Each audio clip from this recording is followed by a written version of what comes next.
Amen, peuple de Dieu. Le groupe de louanges va entonner un cantique et après on va passer à la parole.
La prière faite pour la parole d'aujourd'hui. C'est pour cela, d'un seul commun accord, en croyant fermement ta présence, nous disons Amen. Amen.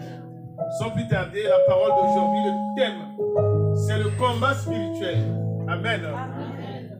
Dis à ton voisin qu'on peut faire le combat spirituel. Le combat spirituel. Le combat spirituel. Le combat spirituel. Le combat spirituel. Le combat spirituel. Amen. Amen. Le combat spirituel, c'est un combat qui ne nécessite pas de moyens humains ni matériels, mais avec l'esprit de Jésus-Christ. Amen. Avec la puissance de Dieu. Amen. Avec l'aide du Saint-Esprit. Amen, pour Dieu. Amen. Donc, le combat spirituel. L'idée m'est venue du combat spirituel parce que le Seigneur m'a mis ça à cœur, ayant prié, ayant été en jeûne pour la Pentecôte, la venue du Saint-Esprit. Nous sommes maintenant illuminés, conduits par la puissance du Saint-Esprit. Et cela énerve le corps de l'ennemi. Donc c'est pour cela qu'il faut que vous appreniez comment se préparer et comment combattre les combats à venir. Parce que le malin sait que tu es maintenant rempli du Saint-Esprit. Que tu es maintenant le Fils de Dieu. Que tu es enfant de Dieu. Amen. Amen. Et c'est pour cela que Dieu m'a inspiré ce thème, combat spirituel. Amen. Donc, le combat spirituel, C'est une évidence à laquelle nous sommes souvent confrontés. Vraiment, nous sommes souvent confrontés à des combats spirituels. D'autres combats spirituels, bien sûr, suscitent la maladie, l'infirmité, l'envoûtement. Mais nous ne réagissons pas tous de la même façon. D'autres, face au combat, face à l'épreuve, face au tourment, ils se découragent. Ils se découragent. Tandis que d'autres, face à l'épreuve, face aux tribulations, face à des combats familiaux, face à des combats sociaux, le milieu auquel nous fréquentons, ils se servent de ces épreuves, c'est-à-dire de ces combats, comme un tremplin pour leur propulser en avant. Amen. Amen. Donc ça veut dire que la base du combat, c'est la foi. Amen. La base du combat spirituel, c'est la foi. Amen. Et ceux qui croient en Dieu, ils savent que l'épreuve est une opportunité pour leur foi. Amen. Parce que quand l'épreuve vient, c'est là qu'ils sentent que sa foi a été prouvée par le feu. Sa foi a été prouvée et Dieu a agréé sa foi. Amen. Parce que quand viendra le combat, il résistera ferme. Amen. Et le malheur fuira loin de nous. Amen. Parce que nous avions la foi en Christ Jésus. Lui qui a vaincu les autorités, les puissances des ténèbres. Alléluia. Lui qui les a livrées publiquement au spectacle. En triomphant d'elle par la croix. Amen. Quand tu crois à cela et que tu as la foi, l'épreuve, c'est une opportunité. Amen. Ne sois pas du côté de ceux-là, les épreuves, ils se découragent. Mais soyons de ceux, étant enfants de Dieu, que les épreuves nous propulsent d'aller en avant. Amen. C'est ça le combat spirituel. La foi doit nous pousser d'aller plus loin.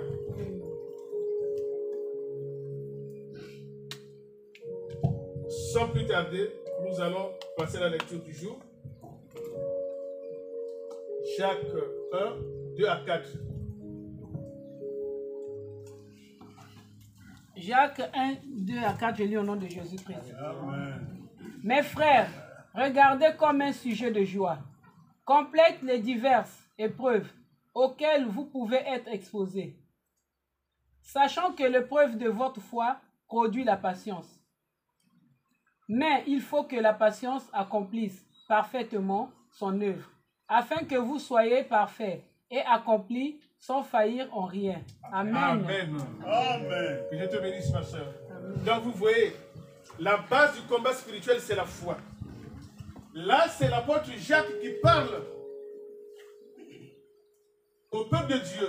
Parce que lui aussi, il a pris ça de Jésus-Christ, qui est notre Sauveur, notre Seigneur, qui est aussi son frère. Parce que Jacques est le frère de notre Seigneur, selon la chair. Mais nous sommes les frères et les enfants du Christ en esprit. Amen. Amen.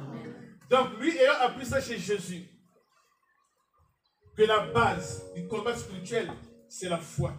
C'est pour cela qu'il leur a écrit, leur a dit, ce que nous venons de lire, mes frères,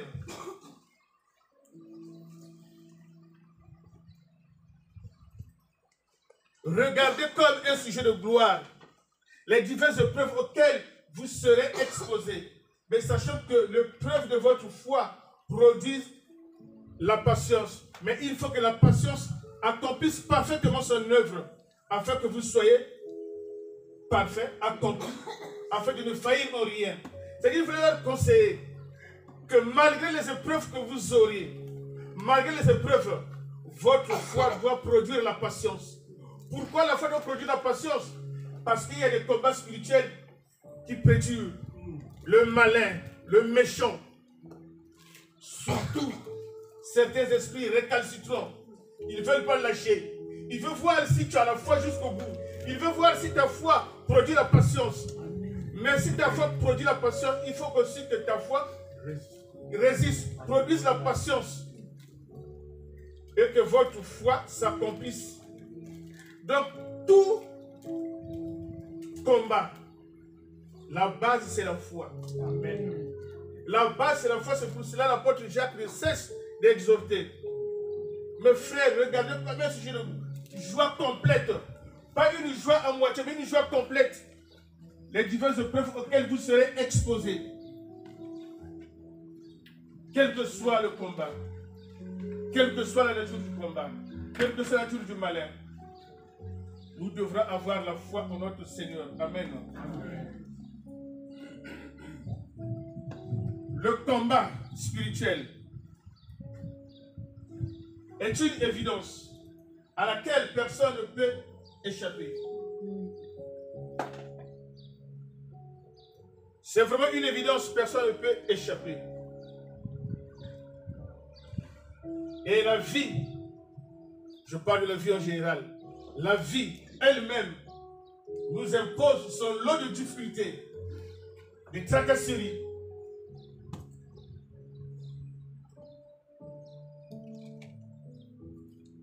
La vie elle-même nous impose son lot de difficultés. Ce qui veut dire la vie chrétienne est un champ de bataille permanent. Amen. Amen. Parce que la vie chrétienne, il y a l'ennemi, l'opposition, qui te regarde, qui t'en veut, qui t'envie, parce que tu fais explodir la gloire de Dieu en toi. Amen. Parce que tu fais briller la lumière qui brille plus que toutes les lumières en toi. Et l'ennemi t'attaque. Et déjà la vie en elle-même nous impose aussi ces difficultés. Avant que tu ne réussisses, il y a des difficultés que la vie impose. Mais quand tu as la foi en Christ, ce n'est que passager, ces difficultés, ce n'est que des trucs passagers. Amen. Amen. Donc la vie elle-même nous impose déjà son lot de difficultés. Et il y en a beaucoup. Amen. Amen. Donc Jésus, lui, il exhortait ses disciples que nous sommes aujourd'hui. Jésus exhortait et encourageait ses disciples. Il les exhortait, il les encourageait. Parce qu'il savait, les combats viendront. Il savait qu'il y aurait des combats. Pertinemment, il y aura toujours les combats. Parce que lui, il a vaincu le malin, mais le malin est jaloux. Et le malin voudrait voir si vous avez la foi en vous. Si vous avez la foi en Christ Jésus. Si votre foi est fondée, enracinée en Christ Jésus. C'est pour cela que Jésus, il exhortait ses disciples. Il leur exhortait. Et ça, c'est dans Jean 3, 16, 33 plutôt. Jean 16, 33. Je lis au nom de Jésus-Christ. Amen. Je vous ai dit ces choses afin que vous ayez la paix en moi. Vous aurez des tribulations dans le monde, mais prenez courage, j'ai vaincu le monde. Amen. Amen. Amen. Donc Jésus savait qu'il y aurait des tribulations. Il y aurait des tribulations. C'est pour cela que Jésus leur parlait. Il leur disait, je vous dis ces choses afin que vous ayez la paix en moi. S'il disait que vous ayez la paix en lui, parce que quand viennent les combats, les gens sont tourmentés, perturbés, de gauche à droite. Mais quand vient le combat, ayez la paix en lui. C'est pour cela que je vous ai dit ces choses. Afin que vous ayez la paix en moi. Vous auriez des tribulations dans le monde. Mais prenez courage. J'ai vaincu le monde. Amen. Donc quand le combat viendra, prends courage. Que notre Seigneur, notre Dieu, lui, il a vaincu le monde. Amen. Il a vaincu le monde. Sur la croix de Golgotha, il a vaincu le monde. Amen. Il les a livrés publiquement au spectacle. Amen. Il a vaincu ce monde auquel nous vivons. Donc, le Seigneur aujourd'hui t'exhorte par la voix de ton église locale LPJC. Ayez la foi, ayez la paix en notre Seigneur. Amen. Je vous dis ces choses afin que vous ayez la paix en moi, c'est-à-dire en Jésus-Christ. Vous auriez les tribulations. Quel que soit, vous aurez les tribulations. Et je vous expliquerai les motifs. Parce que vous reflétez l'image de Jésus-Christ. Amen. Vous reflétez la gloire de Dieu. Vous êtes l'image, l'empreinte de Christ Jésus. Et l'ennemi vous en veut à cela. L'ennemi vous envie à cause de cela. Parce que vous êtes différents. Vous êtes différentes. Dans le milieu auquel vous y êtes, vous resplendez la gloire. Et quand vous avez la vision, comme disait l'apôtre Paul qui voit tout, vous verrez vous-même que vous resplendez que vous avez la lumière qui brille au-dessus de toutes les lumières. Amen. Et l'ennemi s'ennuie, s'agite et il te pousse à t'affaiblir, à te faire des combats. Mais il faut le résister ferme avec la foi. Amen. Amen. C'est pour cela, nous, Église LPJC, nous vous annonçons que la base, c'est la foi. Toute chose, c'est la foi. Amen. Aussi, les apôtres, Jésus a donné des conseils, a parlé, l'apôtre Jacques aussi, mais les apôtres en général aussi, ils ont parlé. Les apôtres avertissaient aussi les nouveaux disciples, les nouveaux âmes. C'est-à-dire, si les nouveaux âmes aussi, vous êtes là, les nouveaux disciples, vous êtes là aussi.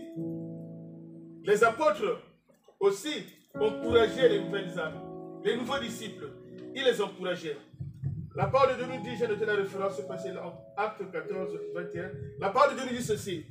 Quand ils eurent évangélisé cette ville et fit un certain nombre de disciples, ils retournèrent à Antioche, à Lystre, à Icône, exhortant l'esprit des disciples en leur disant, vous devez persévérer dans la foi, car c'est à cela que nous sommes exposés. Amen. Tu as trouvé?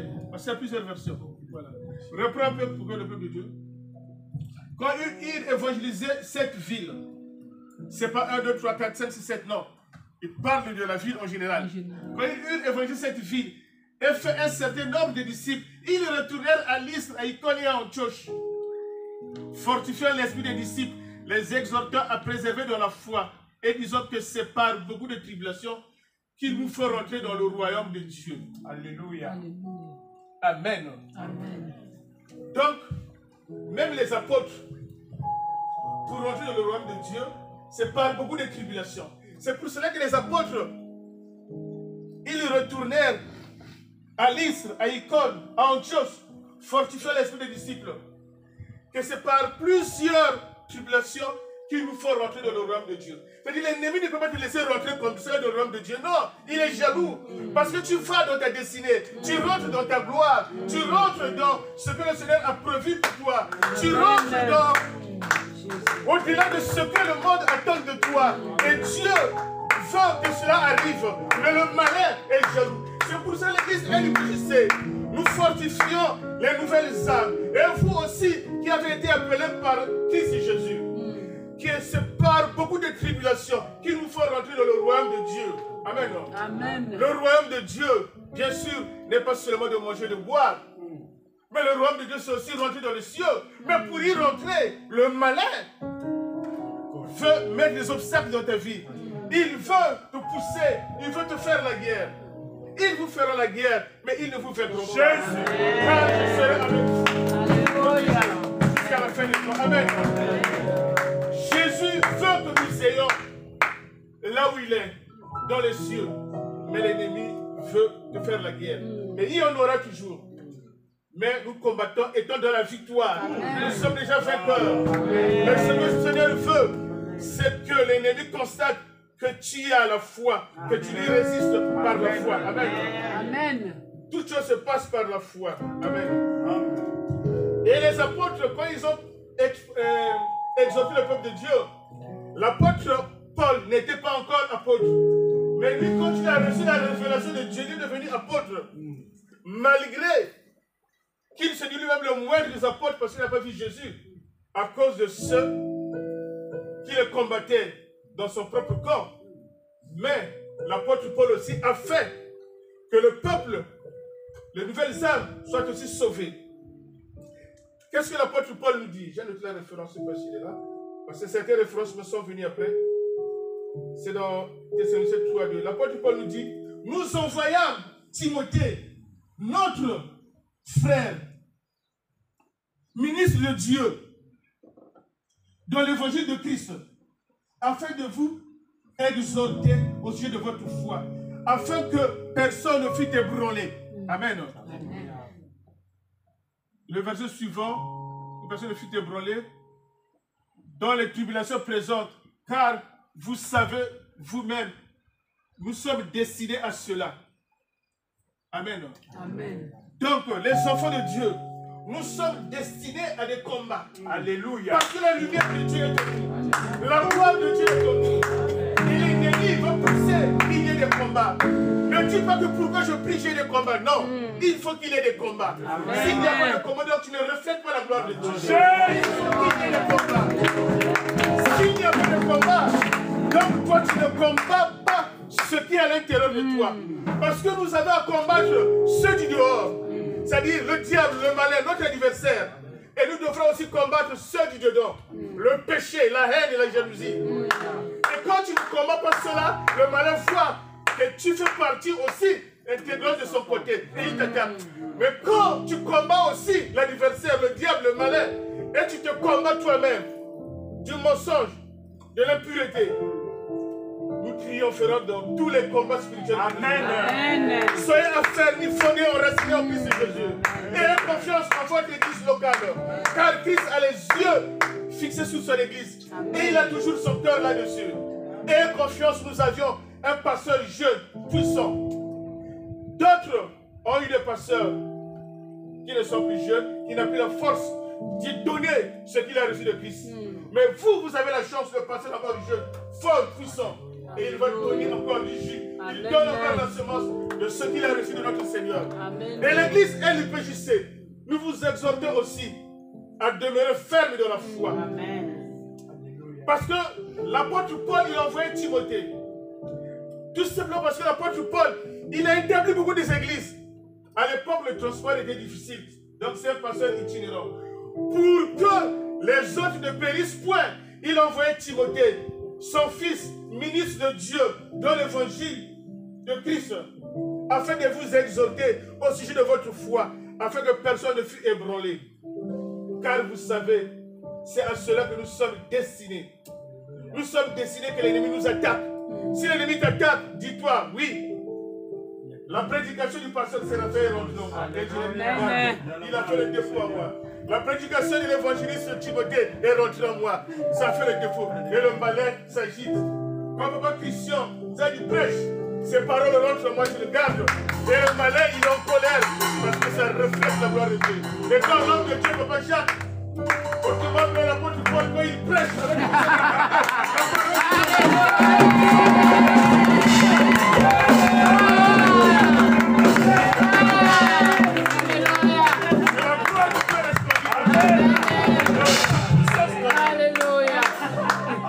parlons. Alléluia, frère, j'avance, frère.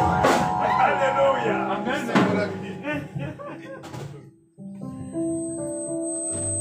Donc, certaines personnes peuvent dire, ah, papa Jacques, depuis qu'il a commencé, il parle de la foi, avec le combat, la foi. Non, c'est tout simplement, quand quelque chose est important, il faut y insister. Amen. Il faut insister, parce que c'est pour votre salut, c'est pour notre salut. L'apôtre Paul aussi, des fois, il parlait les mêmes choses. Si je trouve, tu peux mettre ça, j'ai la référence, Philippiens 3, 1. L'apôtre Paul dit, au reste, mes frères, réjouissez-vous dans le Seigneur. Et je ne me lasserai point de vous dire les mêmes choses, car cela est pour vous salutaire. Amen. Amen. L'apôtre Paul, lui, il insiste, il dit, au reste, mes frères, réjouissez-vous dans le Seigneur, car je ne me lasserai point de vous dire les mêmes choses, car cela est pour vous salutaire. Amen. Voici l'apôtre Paul a dit que je ne me lasserai pas de vous dire les mêmes choses, de vous écrire les mêmes choses. Cela pour vous est salutaire. Amen. Parce qu'il savait certaines prédications. Pour que ça rentre à ceux de nouvelles âmes, il faut répéter les mêmes choses. Amen. Il faut répéter les mêmes choses. C'est pour ça que l'apôtre Paul a dit au reste de frères, fortifiez-vous dans le Seigneur.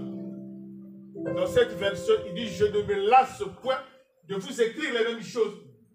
Cela pour vous est salutaire. Dans ma version, dit, je ne me lasserai point de vous écrire les mêmes choses, car pour vous cela est salutaire. Salutaire, c'est le salut. Donc pour que le salut soit assuré, pour que la victoire que nous avons déjà, que nous combattons dans la victoire, soit assurée, il faut que l'Église et le PJC répètent deux fois les mêmes choses. Amen.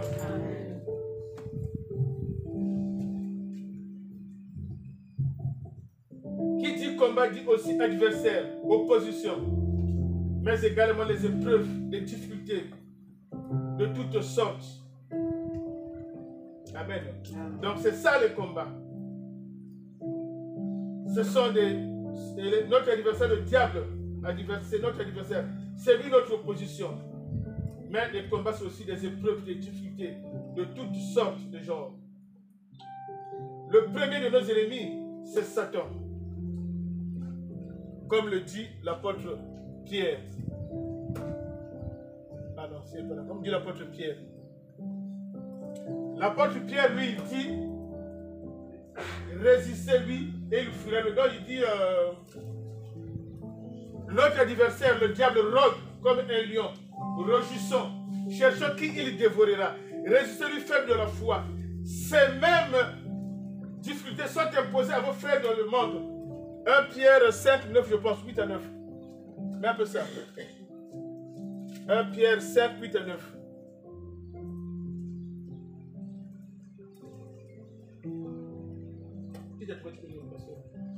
Humiliez-vous donc sous la puissante main de Dieu afin qu'il vous élève au temps convenable. Et déchargez-vous sur lui de tous vos soucis, car lui-même prend soin de vous. Soyez sobre, veillez, votre adversaire le diable rôde comme un lion rugissant, cherchant qui y dévorera. Résistez-lui avec une foi ferme, sachant que les mêmes souffrances sont imposées à vos frères dans le monde. Amen. Amen. Vous voyez, ça c'est l'apôtre Pierre qui le dit. Vous vous dites que nous, on nous attaque parce que nous sommes des enfants de Dieu. Non! Satan, c'est son rôle. C'est la haine. Il veut dévorer qui? Il dévorera. Si tu n'es pas affermi, enraciné en Christ Jésus, Satan te dévore. Et ces mêmes difficultés sont imposées aussi à vos frères de le monde. Et en plus, ceux de ce monde qui n'ont pas la protection de Jésus-Christ, qui n'ont pas la foi en Christ Jésus, c'est là que Satan les prend facilement. Vous verrez Satan facilement, il te prend. Ta famille, les enfants, tes amis, il prend. Parce que ces mêmes difficultés sont aussi imposées à ceux de vos frères du monde. Satan, c'est pour cela que l'apôtre Pierre a dit, comme a dit le pasteur Séraphin, résistez-lui ferme avec une ferme assurance. Et sachant que les mêmes difficultés sont imposées à vos frères dans le monde.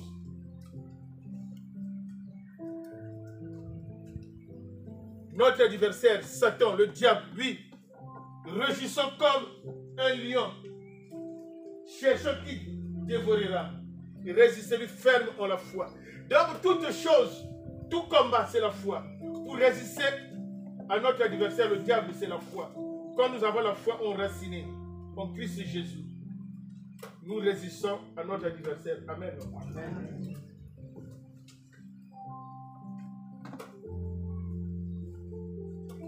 Amen. Jacques 5, 19 dit, nous savons que nous sommes de Dieu.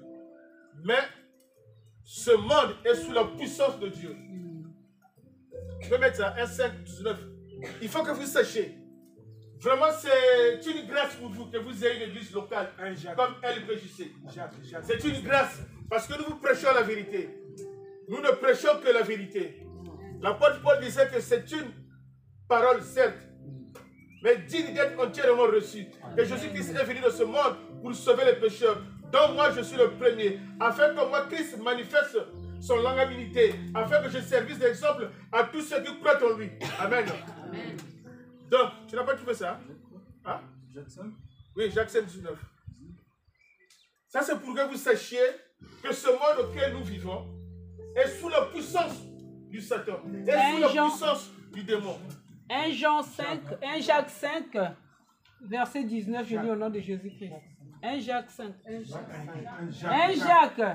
Pardon, Jacques 1, verset 5. Je lis au nom de Jésus-Christ. Excusez-moi, mes frères. Mes frères, si quelqu'un parmi vous s'est égaré, loin de la vérité, et qu'un autre l'y ramène, qu'il sache que celui qui ramènera un pécheur de la voie où il s'était égaré sauvera une âme de la mort et couvrira une multitude de péchés. Amen. Amen. Non, tu m'as mal compris, c'est 1 Jean 5, 19. C'est pour cela que je répétais 1 Jean, 1 Jean. Mais le peuple n'est pas, comme il était minoritaire, je le laissais.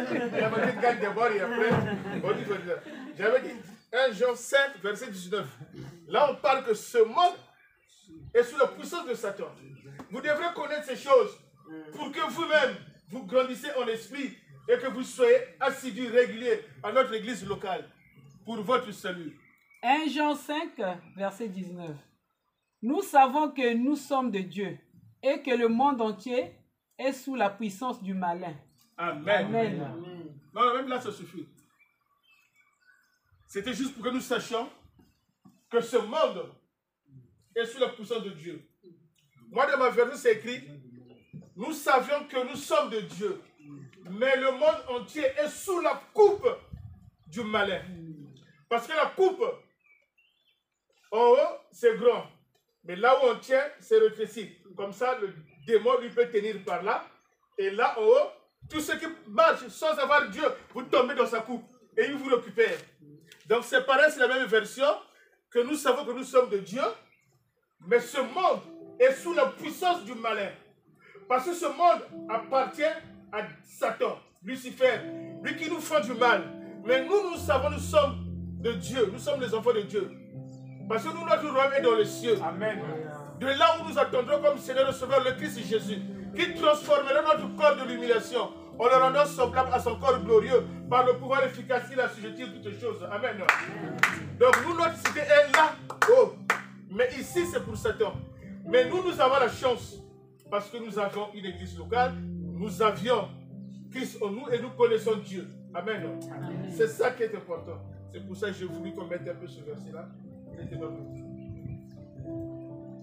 Je ne serai pas long. Dieu n'agit pas seul. Non, excusez-moi, le diable n'agit pas seul. Il dispose d'une armée d'esprits malsains. Et il inspire et manipule aussi les hommes et les femmes pour accomplir ses desseins malsains. Amen. Amen. Donc, démon, notre adversaire, le diable, il n'agit pas seul. Il dispose d'une armée malsaine, d'une armée maléfique, où il manipule des femmes et des hommes pour ses desseins. C'est pour les desseins du démon, pas pour les desseins de Dieu. Les desseins de Dieu, nous connaissons le projet de Dieu, c'est le projet de paix, de bonheur et non de malheur. Amen. Amen. Mais le démon, lui, dans ses projets, c'est manipuler les gens. Amen. Une seule personne qui a compris que le combat spirituel, il n'est pas combattu avec les matériels physiques, les moyens humains. Non, tout est spirituel. Il y a un seul homme qui a compris ça. Nous connaissons l'histoire, mais nous ne serons pas dans l'histoire, nous serons seulement dans la partie où il s'agit vraiment du combat spirituel. C'est dans Marc 9, verset 7. La parole de Dieu nous dit, Jésus voyant la foule accourue, menaça l'esprit impur et dit, esprit muet et sourd, sors de cet enfant et n'y rentre plus. Il sortit en poussant l'enfant avec une telle violence et l'enfant devait comme mort. De même, les apôtres croyaient qu'il était mort. Tu as trouvé? Voilà. Donc là, nous connaissons l'histoire, mais nous sommes souvent sur la partie spirituelle. Quand votre enfant, ou votre épouse, ou votre mari, ou un ami, il graisse des dents, il tombe dans l'eau, dans le feu, il fait des trucs qui n'est pas digne. Ne lui frappez pas, non. Le combat spirituel, on lui a dit, tu va profiter. Si tu le frappes, tu ne résous aucun problème. Parce que lui, il est agité, tourmenté par le démon. Et quand cet homme-là,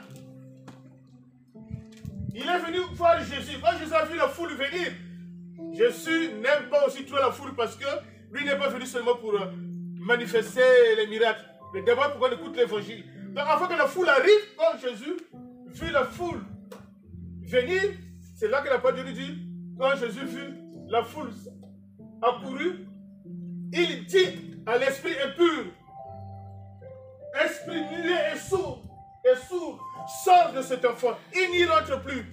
Et l'esprit malin est sorti. Il a secoué l'enfant avec une telle violence, les gens croyaient qu'il était mort. C'est ce que nous venons de lire. Les saints plusieurs disaient qu'il était mort. Non, l'enfant n'était pas mort. Parce que le verset d'après, Jésus prit l'enfant, le fit lever et il se mit debout. Amen. Un mort ne peut pas se mettre debout, mais Jésus l'a pris par ses mains. Tu peux mettre le verset après. Voilà. Mais Jésus l'ayant pris par la main, le fit lever et il se tint debout. Donc le combat spirituel, il n'est pas physique. Quand vous voyez l'agitation sur une personne, il y a quelque chose qui est anormal.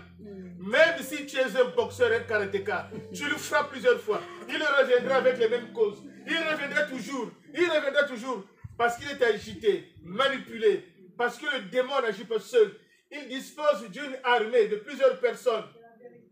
Et, amen ma soeur, il manipule les gens, les femmes, les hommes, pour ses desseins. Les enfants aussi, il manipule les enfants, pour les desseins du démon. Pour que tu dis, oh, vraiment, je n'en peux plus. Les enfants, je ne supporte plus. Ma femme, je ne supporte plus. Mon frère, je ne supporte plus. Mes parents, je ne supporte plus. Non, c'est parce que le malin est en train d'agiter. Mais toi, enfant de Dieu, et à la foi, prie pour la personne agitée. Prie. Et le Seigneur fera ta foi. Et le Seigneur pourvoira ta prière. La prière fervente, juste. Amen. Tu verras. La personne est guérie. Délivrée comme cet enfant. Il fut guéri. Délivré de l'esprit muet et sourd. Et Jésus a recommandé cet esprit, n'y rentre plus. Et l'esprit a obéi, et l'esprit ne reviendra plus. Parce que la parole de Jésus est puissante. Amen. Comme une épée quelconque à deux tranchants. Il pénètre même la moelle épinière. Les gens sûrs. Donc la parole de Dieu est puissante. Donc c'est ça. Donc nous n'avons pas à lutter contre les êtres invisibles, mais réels, comme décrit l'apôtre Paul. Éphésiens 6:12. Car nous n'avons pas à lutter contre la chair et le sang, mais contre les principautés, les dominations, les puissances, contre les autorités et les esprits malins dans l'espace céleste. Amen. C'est à cela que nous avions à lutter. Ce n'est pas contre ton mari, ce n'est pas contre ton enfant, non. C'est contre ces esprits maléfiques.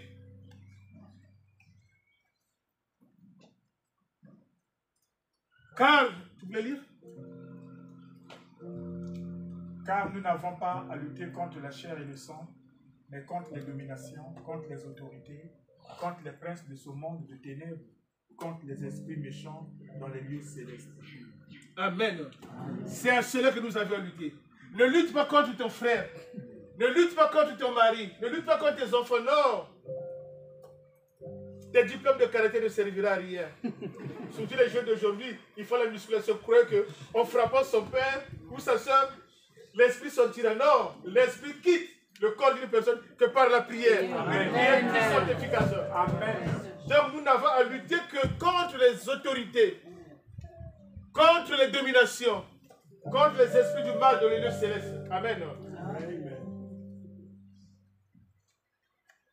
Il y a une histoire de la Bible, je préfère qu'on lise cette histoire-là. Il y a une histoire qui s'est passée à Éphèse. Un nommé Dimitrius et ses compagnons idolâtres qui fabriquaient des temples. Je lis pour que vous compreniez un peu déjà. Les temples pour la déesse d'Éphèse ont été animés, manipulés d'esprits méchants qui voulaient détruire l'homme, l'œuvre de Dieu. Dans cette ville d'Éphèse, il y avait des usines où on fabriquait des dieux en or. Ces usines-là, des idoles. Ces usines-là, ils étaient manipulés par les esprits mauvais. C'est Acte 19, 24 et 27. Acte 19, 24, 24. Un nommé Démétrius, orfèvre, fabriquait en argent des temples de Diane et procurait à ses ouvriers un gain considérable. Il les rassembla avec ceux du même métier et dit: ô hommes, vous savez que notre bien-être dépend de cette industrie. Et vous voyez et entendez que non seulement à Éphèse, mais dans presque toute l'Asie, ce Paul a persuadé et détourné une foule de gens en disant que les dieux faits de main d'homme ne sont pas des dieux.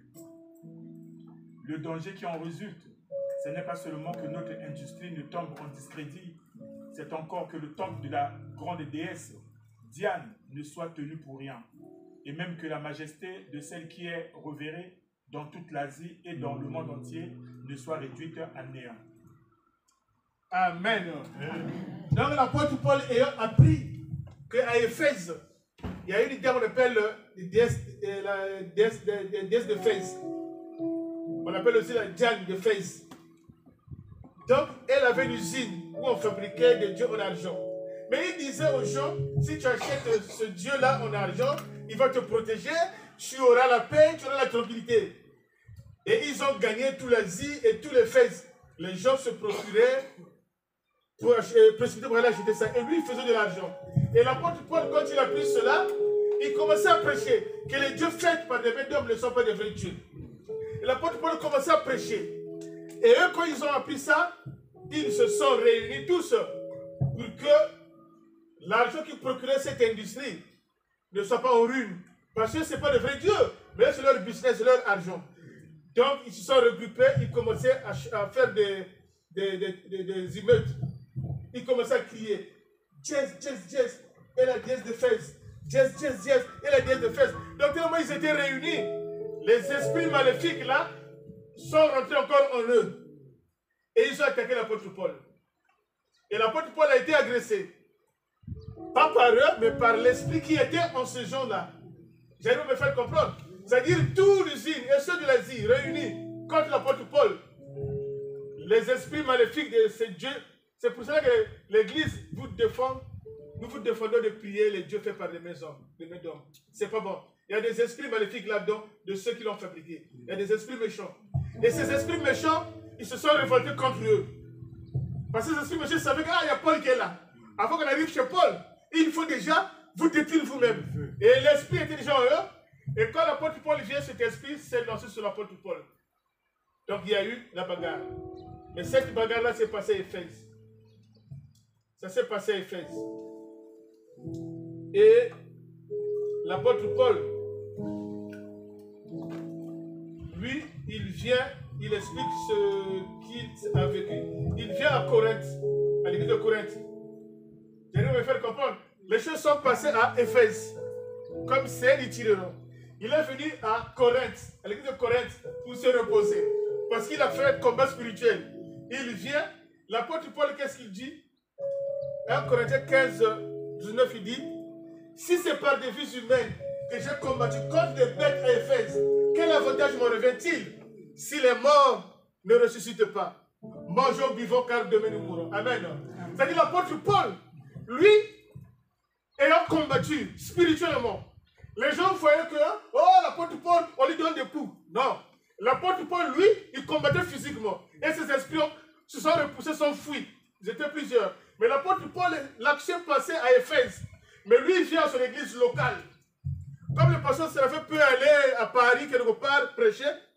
Après, il revient à l'église locale à Blois. Et il explique ce qu'il a vécu. Et l'apôtre Paul dit qu'il a combattu contre des bêtes. Il dit, si c'est par des vies humaines que j'ai combattu contre des bêtes Éphèse, quel avantage m'en revient-il si les morts ne ressuscitent pas? Mangeons, buvons, car demain nous mourrons. Cette expression est devenue l'expression de tout le monde. Quand il sort des difficultés, des tracasseries, il appelle ses amis. Ah, mangeons, buvons, demain on va mourir.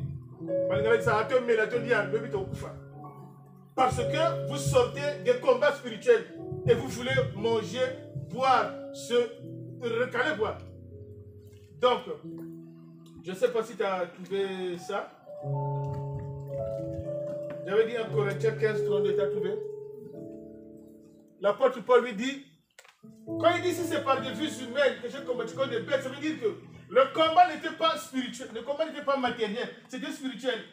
Parce que c'est par des vies humaines. Vous allez voir l'apôtre Paul comment il est en train de cogner et comment il est en train, comment eux aussi en train de donner les coups sur l'apôtre Paul. Mais ce combat n'était pas physique, c'était spirituel. Dans des vies humaines, le combat était physique. Parce que le malin nous attaque spirituellement. Tu vois seulement, j'ai mal, tu tombes. Mais le malin t'a frappé un bâton. Tu as frappé quelque chose. Donc c'est pour ça que l'apôtre Paul dit, il conseille aux gens que le combat est spirituel. Que le combat est mené avec des moyens spirituels. Le combat est mené avec la foi. Et l'apôtre Paul, lui, il te dit aujourd'hui que tu n'es pas obligé de voir les combats. L'église voit les combats. L'église prie pour les combats que tu as afin que tu sois libéré. afin que nous gagnions les combats. Parce que les combats ne sont pas visibles.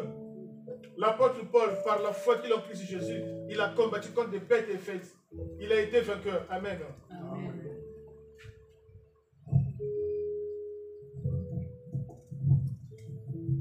L'Église aussi a subi des combats. Quand je parle de l'Église, je ne parle pas de notre Église. Pour ne pas dire qu'il a parlé de notre Église, on a eu des combats. Oui, c'est vrai, nous aussi on a eu des combats comme toutes les Églises. L'Église a subi des combats. Ici, il s'agit de l'Église de Philippe. C'est l'apôtre Paul qui parle. 1 Thessaloniciens 2, verset 2. Il dit, après avoir souffert et reçu des outrages, nous prîmes de l'assurance en notre Dieu. Tu as trouvé ça? Voilà, mets ça pour le Dieu. Sache que c'est la vérité. Même si je connais la parole, même si Dieu a fait grâce, mais vous devrez quand même aussi vérifier les Écritures. Après avoir souffert et reçu des outrages à Philippe, comme vous le savez, nous prîmes de l'assurance en notre Dieu pour vous annoncer l'évangile de Dieu au milieu de bien de combats. Amen. L'évangile se lance toujours au milieu des combats. Amen. Et nous prenons de l'assurance en notre Dieu. Et l'assurance, c'est la foi. Et quand nous annonçons l'évangile au milieu de bien de combats, ça ne veut pas dire que nous soyons par nous-mêmes capables de concevoir quelque chose comme vrai de nous-mêmes. Non. Notre capacité vient de Dieu. C'est Dieu qui fait que nous annonçons l'évangile au milieu de bien de combats. L'église de Philippe a été persécutée, a été attaquée. Mais l'apôtre Paul a dit, après avoir reçu des outrages, après avoir souffert, nous avons reçu des outrages et nous prîmes de l'assurance en notre Dieu, afin de vous annoncer l'évangile au milieu de bien de combats. L'église LPJ aussi a connu des combats, mais nous avons pris l'assurance en notre Seigneur. Amen. Afin de maintenir l'évangile parmi vous. Amen. Amen. Amen.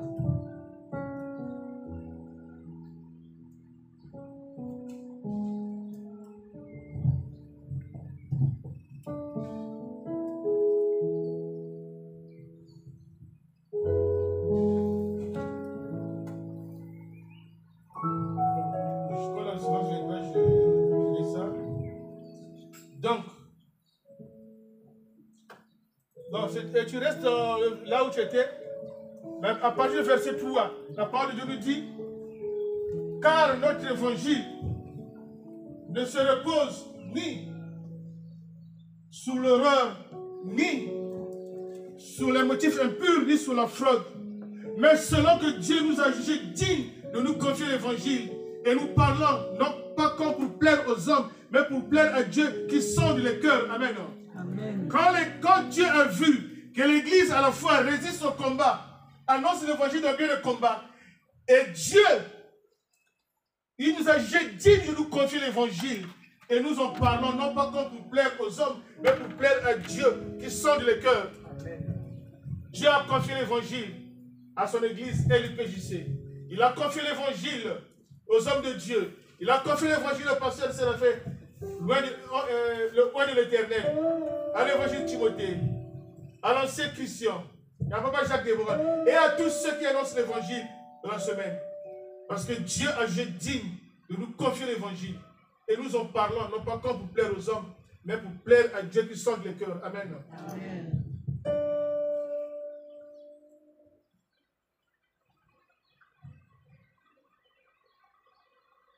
Ne vous inquiétez pas, je regarde l'heure.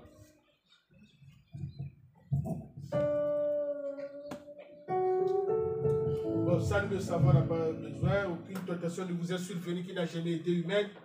Quand la tentation viendra, Dieu nous donnera la force et le moyen de s'en sortir. Amen. Amen. Ça, nous connaissons. Ça, si tu vas te connaître, ça, c'est 1 Corinthiens 16, mais c'est pas trop, ça va filer pour vite finir. Vous savez que les mêmes pratiques, les mêmes méthodes des sorciers devant les malins, notre adversaire, c'est les mêmes méthodes qu'ils utilisent en France, comme à l'étranger, comme en Europe. Vous savez, le malin, c'est pour ça qu'il est important de fréquenter votre église locale. Le malin, comme en Afrique, comme aussi en France, comme dans toute l'Europe, il utilise des filets invisibles. C'est des pièges. Il jette des filets. Et si tu n'as pas Dieu, tu marches, tu es dans le filet. Il tire le filet. Il vous amène dans leur loge. Et vous êtes en captivité. Ils vous manipulent. Ils font de vous tout ce qu'ils veulent. Mais quand tu es régulier à l'église, quand tu écoutes la prédication, ta foi grandit. Ta foi s'épanouit. Ta foi devient ferme, enracinée en Christ et Jésus. Donc, dans Psaume 91, verset 1, il dit, celui qui demeure sous l'abri du Très-Haut repose à l'ombre du Tout-Puissant. Ça, nous connaissons. Mais ce qui est important, c'est à partir du verset 3. Le verset 3 nous dit ceci. C'est lui, si tu trouves ça, tu mets. Psaume 91, à partir du verset 3. C'est lui qui te délivre du filet de l'oiseleur, de la peste et de ses ravages. Tu ne craindras ni les terreurs de la nuit, ni la flèche qui vole de jour, ni la peste qui marche dans les ténèbres, ni la contagion qui frappe en plein midi. Tu ne seras pas atteint. Que 1000 tombent à ton côté, 10 000 à ta droite. Et tes yeux, tu regarderas seulement. Et tu feras la rétribution des méchants. Il te protégera dans toutes tes voies. Il enverra ses anges et il te portera dans ses mains, de peur que ton pied ne heurte une pierre. Tu marcheras sous les lions et les lionceaux. Tu fouleras l'aspic. Amen. T'as trouvé? C'est pas grave. Dieu a fait grâce à la parole de Dieu en nous. Amen. Amen. J'avais dit, c'était Psaume 91. Je vais faire la première partie du verset 3. Verset 1, c'est là où on dit, celui qui demeure sous l'abri du Très-Haut repose à l'ombre du Tout-Puissant. 2, il dit seulement, mon Seigneur, mon Dieu, en qui je me confie, c'est toi ma forteresse, ma force. Mais nous, par rapport au filet, nous prenons le verset 3. C'est lui qui te protège du filet de l'oiseleur. Le filet de l'oiseleur, c'est celui qui met son filet pour que vous rentrez dedans. Même au pays, on fait ça. Ils mettent des filets pour tirer les poissons. Mais c'est pour leur commerce, pour vendre. Mais les malins, ils mettent leur filet pour que vous, en marchant, même à Blois, en Afrique, il y en a partout, ils mettent des filets. Et si tu n'as pas Dieu, tu viens, tu es de la captivité, il tire le filet. Mais le Seigneur te dit que c'est lui qui te délivrera du filet de l'oiseleur, de la peste et de ses ravages. Tu ne craindras ni les terreurs de la nuit, ni la flèche qui vole de jour, ni la peste qui marche dans les ténèbres, ni la contagion qui frappe en plein midi. De tes yeux, tu verras seulement la rétribution des méchants. Si le Seigneur a dit cela, parce qu'il sait la flèche du malin, elle lancée même en plein jour, mais seulement ceux qui ont les yeux qui peuvent voir ça. Mais toi, tu ne craindras plus ça. Si tu avais la peur de la terreur de la nuit, tu n'auras plus peur. Parce que Christ est en toi et tu as compris que la base, c'est la foi. Amen. Et la peste, c'est une maladie qui n'attaque que la nuit. Comme les démons, ils attaquent plus la nuit. Parce que la peste, c'est une maladie, elle attaque les humains que la nuit. Seulement la nuit. Cette maladie, la peste, même quand la peste normale, quand elle vient, les parents font coucher leurs enfants tôt. Parce que c'est une maladie à caractère de l'ennemi. Il tourne que la nuit.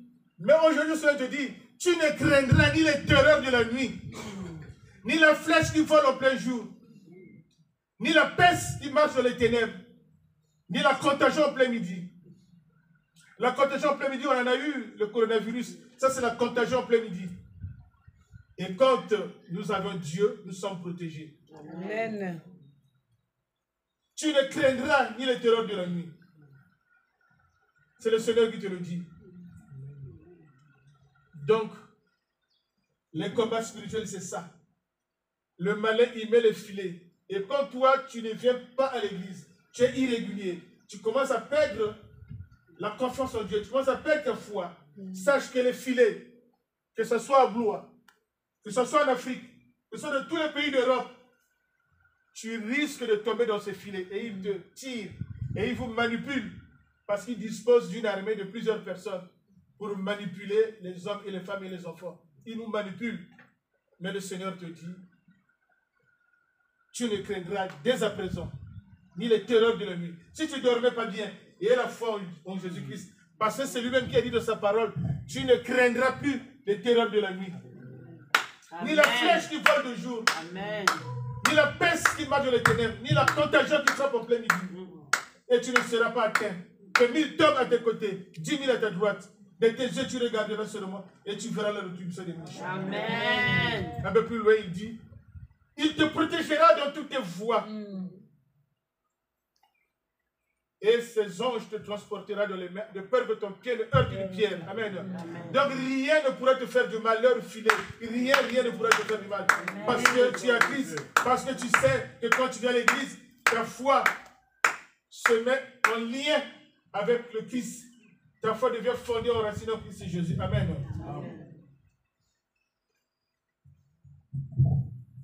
Comme j'avais dit tout à l'heure, le combat ne peut se mener par des moyens physiques, seulement des moyens spirituels.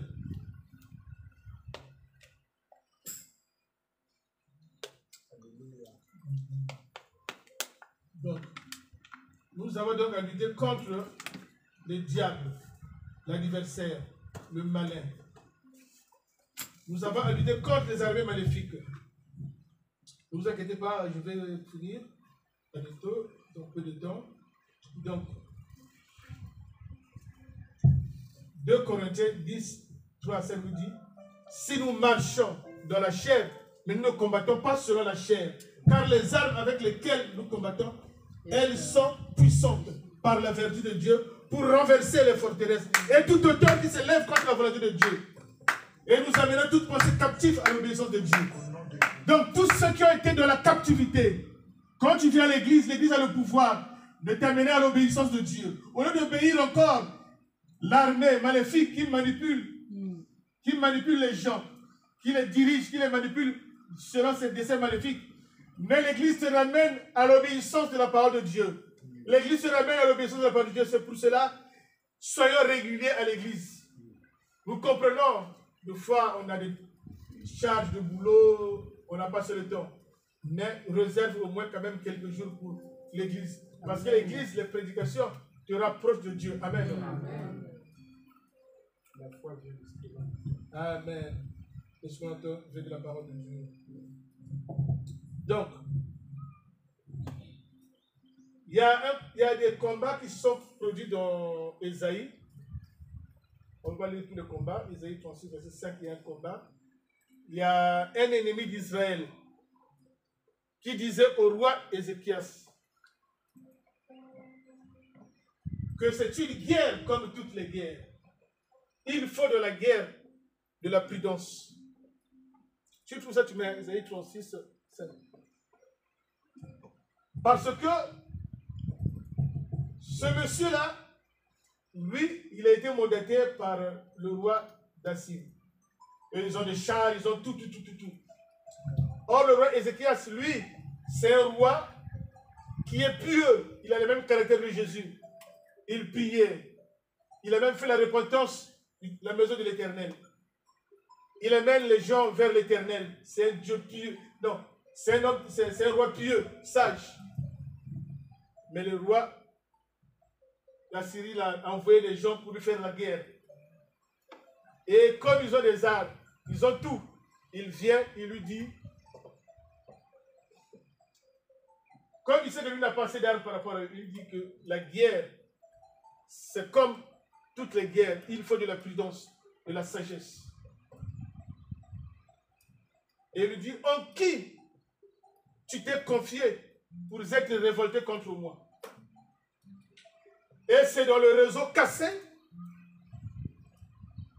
celui qui perce et détruit, enfonce la main comme le fut Pharaon et tous ceux qui espèrent en lui.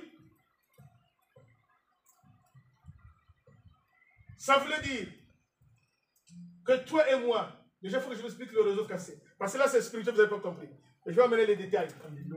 Donc, le réseau cassé, c'est quelque chose de très fin, facile à casser. C'est une plante de petite taille. Non, pas une plante, une fleur. Bon, on va dire ça comme ça. Comme une légume qui reste. Non, même pas là. C'est comme des salades. Ouais, il est au bord de ruisseau de la mer. Il reçoit le courant d'eau, il est toujours apte. Mais même les mouches, quand il se met dessus, ça se casse. Donc il est faible. Même les mouches, il est dessus, se casse. Même une mouche se cache. Ça se casse. Donc ça s'appelle le roseau cassé. C'est pour cela que nous, enfants de Dieu, vous, l'ennemi, nous voit comme des roseaux cassés. Il nous prend pour des faibles, des mains faibles. Parce que c'est facile à manipuler, facile à casser si tu n'as pas Dieu. C'est le roseau cassé, facile à le casser. Mais par contre, c'est spirituel le roseau cassé. Quand tu as la confiance en Dieu, tu crois en Dieu, ce roseau, quiconque qui s'appuie dessus, ça veut dire toi qui est le roseau cassé. Quiconque qui s'appuie sur toi pour te faire du mal, pour que tu te casses, ça lui perce, ça brûle, ça perce sa main. Et nous sortons vainqueurs. Amen. Amen. C'est un peu flou. Bon, on va lire ça dans Matthieu 10, 15. Matthieu explique ça mieux. Ézéchiel explique ça trop spirituel. Matthieu 10, j'ai dit combien aussi? 15. Ouais, Matthieu 10, 15.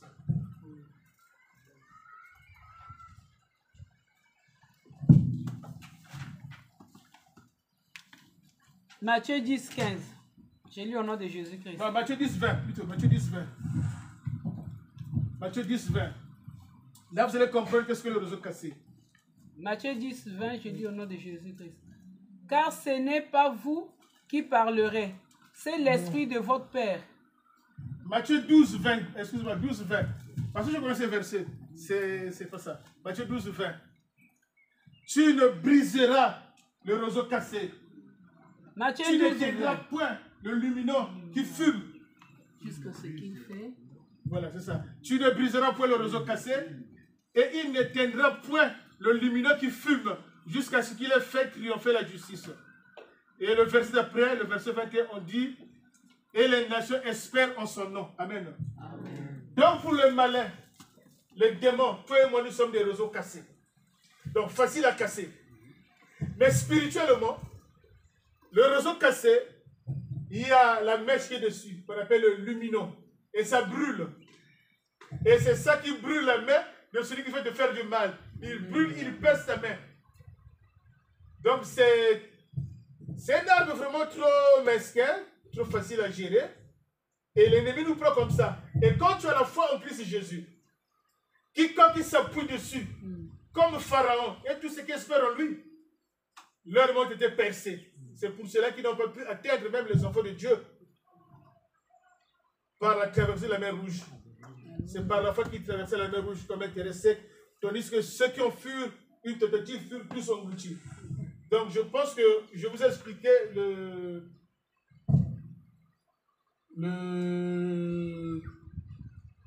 roseau cassé. L'ennemi te prend pour un roseau cassé. Mais quand il vient la nuit te faire du mal, dès qu'il veut te tenir, il y a le lumineux qui est dessus, ça brûle, ça perce sa main. Il te lâche. Parce que tu as la foi en Jésus-Christ. Le malin nous prend pour des réseaux cassés, facile à casser. Mais Dieu a dit, tu ne briseras point le réseau cassé. Amen. Et tu ne tiendras pas le lumineux qui fume. Alléluia. Parce que quand ça brûle, ça commence à fumer dans la fumée. Amen. Et c'est le feu de l'Esprit Saint, c'est le feu de Dieu, le feu du jour de la Pentecôte qui est en nous. Amen. Mais l'ennemi ne connaît pas ça, il nous prend pour des réseaux cassés. Amen. Je pense que les gens vont couper, c'est trop long. Bon, je vais juste couper par un seul exemple. Pour que vous sachiez, ne pas insulter les démons. Ne les pas insulter. Ça, c'est spirituel, c'est biblique. Au pays, on dit, je ne sais pas comment on dit ça, mais on l'arrête de ça. Oh, il y a Kouchi, il y a Maran Tourinandie, il y a Maran Koutirina. C'est-à-dire, on l'insulte qu'il a une grosse tête, de grosses oreilles. Ça se dit pas. On était enfants, on disait ça. Ça se dit pas. Ça se dit pas. Parce que la parole nous dit dans Jude. Il y a qu'un seul Jude 1, partie 8 à 9, la parole nous dit.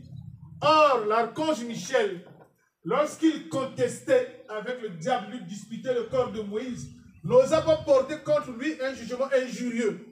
Amen. Amen. Donc, il ne faut pas injurier le démon. Parce que le démon, lui, il est rusé. Il peut avoir aller dire, c'est Dieu. Tu as vu ton homme là, il m'a injurié. Où est-ce qu'il a pris la parole? Donc il ne faut pas ta volonté. C'est nous, les démons, qui injurions. Mais ton serviteur vient injurier. Donc il ne faut pas injurier les démons. Ça, c'est un secret. Il faut seulement avoir foi en Dieu. Et la foi combattra pour toi. Amen.